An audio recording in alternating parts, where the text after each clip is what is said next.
Hello বন্ধুরা, মাংস বানানো স্টার্ট হয়ে গেছে। যে আগে রসুন দিচ্ছি, যে এবার আমি তোমাদের দেখাবো যে কেমনি করে মাংসটা বানাবে। ঠিক আছে, এমনি করে বানাবে, দেখবে খুব সুন্দর লাগবে।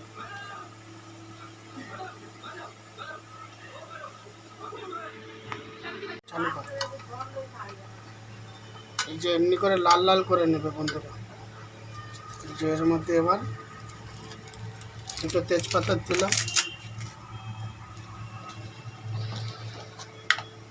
একটু লং এলাচ,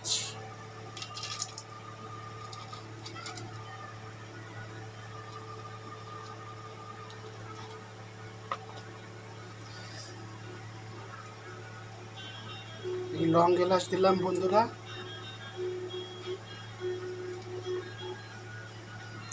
এটা একটুখানি ফ্রাই করে নেবার পরে এবার মাংসটা ঢেলা দিই। রসুনটা এমনি লাল লাল হয়ে যাবে।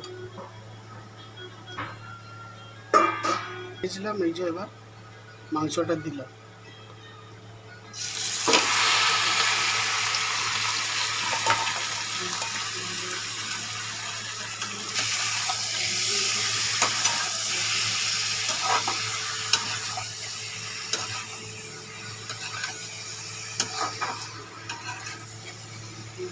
আর শুয়োরের মাংস খেতে ঠান্ডার সময় একটু শরীর একটু গরম হবে, ঠান্ডার টাইমে মাংসটা, শুয়োরের মাংস ঠিক আছে।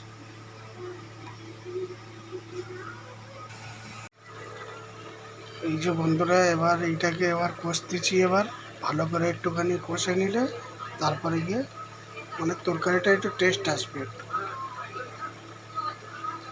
আপনারা দেখতে থাকুন।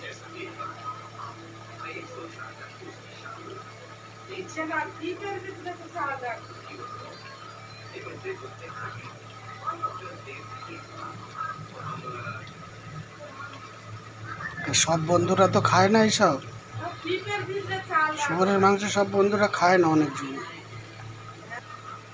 আচ্ছা,